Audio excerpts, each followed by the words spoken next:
अस्सलामुअलैकुम। Easy video हाजिर है आज MGT 101 फाइनेंशियल अकाउंटिंग के चैप्टर नंबर 5 के साथ। चैप्टर स्टार्ट करने से पहले आपसे गुजारिश है कि अगर आप इस चैनल पे न्यू हैं तो इस चैनल को सब्सक्राइब करें। अगर आपको वीडियो पसंद आए और आपको इसमें आसानी नज़र आए तो शेयर भी करें और लाइक भी करें, और जो समझ ना आए कमेंट सेक्शन में आप पूछ सकते हैं। तो आइए स्टार्ट करते हैं आज का लेसन। देखिए चैप्टर नंबर 5 में लेजर, हमने जो एक अकाउंटिंग साइकिल पढ़ा था उसमें एक जर्नल के बाद हमने लेजर देखा था। अब इस लेजर को सीखना आपके पेपर के हवाले से अगर मैं बात करूं तो आपको इतना बड़ा लेजर बनाने के लिए नहीं आता। इम्पॉर्टेंट टॉपिक के हवाले से सिर्फ बात करूंगा कि लेजर से मुतल्लिक वो पूछता क्या क्या है, इसमें है क्या क्या। लेजर की ज़रूरत क्यों पेश आई, सबसे पहले तो ये समझना चाहिए।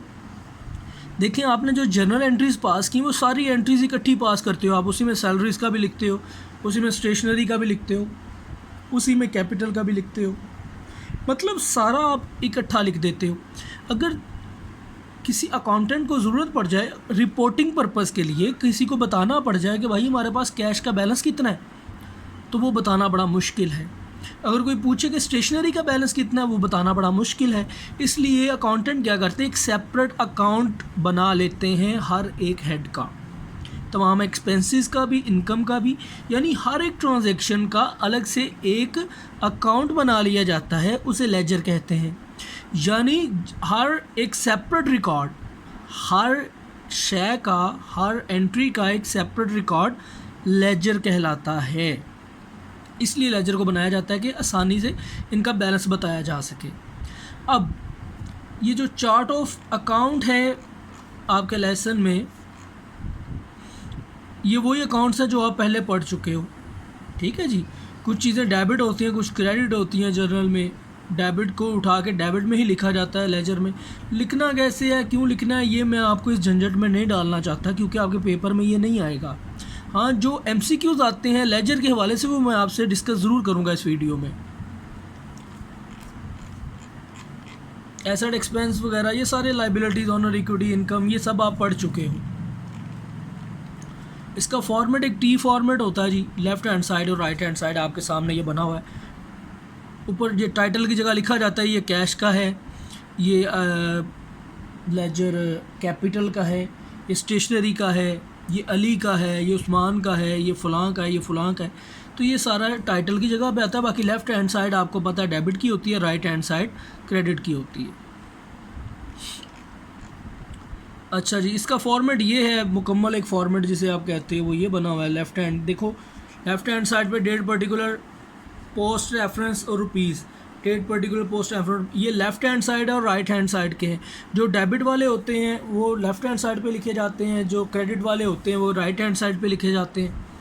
अब इसमें लिखना कैसे है, मैं इस जनरल में आपको पहले बताया, नहीं बताना चाह रहा। आपने जो याद रखना है, पोस्ट रेफरेंस क्या होता है, जर्नल की एंट्री का रेफरेंस यहाँ पे लिखा जाता है। यानी यहाँ पे लिखा जाता है कि ये जो जर्नल एंट्री हमने पास की है, जहाँ से हमने ये पोस्टिंग की है, मैंने आपको कहा था आपका एक MCQs है बड़ा इम्पोर्टेंट कि जर्नल से लेजर में आने को पोस्टिंग कहते हैं, ठीक है, इम्पोर्टेंट है, याद रखना। तो वो जो आप यहाँ पे एक नंबर लिख देते हो रेफरेंस के तौर पे कि जर्नल की ये फ़लाँ पेज की एंट्री है जो हमने लिखी है, तो इसे कहते हैं पोस्ट रेफरेंस। Clear, good. ये पोस्टिंग मैंने आपको बताया है जनाब, ठीक है, कि पोस्टिंग क्या होती है। इसके बाद ये सारी आपकी प्रैक्टिस ही है, वो जो एंट्रीज़ आपने पास की थी उन्हीं एंट्री से आप लेजर्स बनाते हो, तो ये वो सारा लिखा हुआ है। पोस्ट रेफरेंस मैं आपको बता चुका हूँ क्या होता है। ये सारी प्रैक्टिस है, एंट्रीज़ पास करनी है। जिनको एंट्रीज़ पास करना नहीं आती हैं अभी तक, वो rules of debit and credit याद करें और लाजमी मेरी वो वीडियो देखें जिसमें मैंने डेबिट एंड क्रेडिट के बाद आपको जनरल एंट्रीज समझाई हैं। उसका लिंक मैं डिस्क्रिप्शन में मज़ीद दे दूँगा। ये चार्ट ऑफ अकाउंट्स हैं, मतलब ये अकाउंट्स हो सकते हैं जिनके आप लेजर बनाते हो, capital, cash, bank, furniture, van, rent, purchase, यानी जो जो ट्रांजैक्शन हुई है सबका एक एक सेपरेट अकाउंट बना लिया जाता है, और ये तमाम अकाउंट्स को चार्ट ऑफ अकाउंट्स कहते हैं। जनाब आगे है बैलेंसिंग द लेजर अकाउंट, बहुत इम्पोर्टेंट, ये इतना सारा पढ़ने की ज़रूरत नहीं है, मैं आपको सिर्फ बता देता हूँ इसमें से पूछता क्या है। देखें जी, दो किस्म का बैलेंस निकलता है जब आप बैलेंस करते हो लेजर को, या तो वो डेबिट बैलेंस होगा या क्रेडिट बैलेंस होगा। याद आपने ये रखना है कि जो साइड बड़ी होगी बैलेंस उसी साइड का कहलाएगा।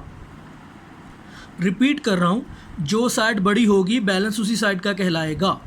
अगर डेबिट साइड बड़ी है तो बैलेंस भी डेबिट कहलाएगा, अगर क्रेडिट साइड बड़ी है तो बैलेंस भी क्रेडिट कहलाएगा। पेपर में वो कैसे पूछता है, वो कहता है if debit side is greater than credit side the balance will be left hand side और डेबिट। देखो लेफ्ट हैंड साइड ही डेबिट होती है, डेबिट साइड बड़ी है तो बैलेंस डेबिट कहलाएगा और वो लेफ्ट हैंड साइड होती है। क्रेडिट साइड बड़ी है तो बैलेंस क्रेडिट कहलाएगा, और जाहिर है क्रेडिट साइड कौन सी है आपकी, राइट हैंड साइड। अब वो राइट हैंड साइड के साथ अगर डेबिट लिख दे तो वो गलत आंसर है। आपने राइट हैंड साइड और क्रेडिट इसका ध्यान रखना है, लेफ्ट हैंड साइड और डेबिट इसका ध्यान रखना है। क्लियर, ये बात अपने जहन में रखना, ये पेपर में लाजमी आता है क्वेश्चन। आइडेंटिफाइंग द बैलेंस मैं बता चुका हूँ आपको कैसे आइडेंटिफाई करना है। कॉन्ट्रा अकाउंट्स छोड़ दो इसे, ये आगे आना है आपके सिलेबस में।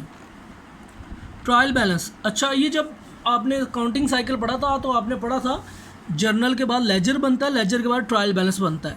जितने भी आपके लेजर्स होते हैं उन तमाम का बैलेंस उठा के आप लाते हो, एक इनकी एक लिस्ट बनाते हो जिसे कहते हैं ट्रायल बैलेंस। साइड्स वही हैं दो, डेबिट और क्रेडिट।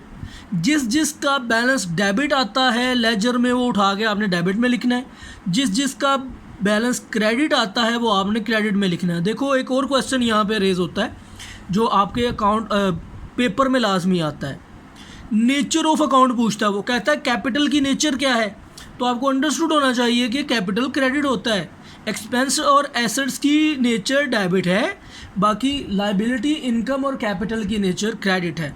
ये आपने लाजमी याद रखना है, डेबिट और क्रेडिट की नेचर्स क्या हैं, ठीक है, ये पेपर में आता है। अच्छा, अब ये जो ट्रायल बैलेंस होता है इसका बैलेंस दोनों साइड्स का इक्वल आता है तो कहा जाता है कि आपने सारे का सारी कैलकुलेशन और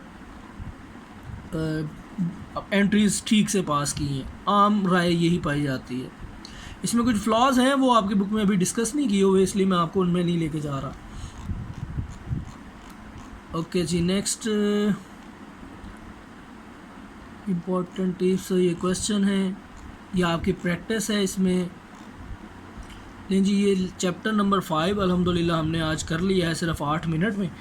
तो अगर आपको समझ आई है तो इस वीडियो को शेयर करें, लाइक करें। अगर कुछ समझ नहीं आया तो आप कमेंट कीजिए और इस चैनल को सब्सक्राइब लाजमी करें। आपसे मुलाकात होगी अगली वीडियो में, तब तक के लिए अल्लाह हाफिज़।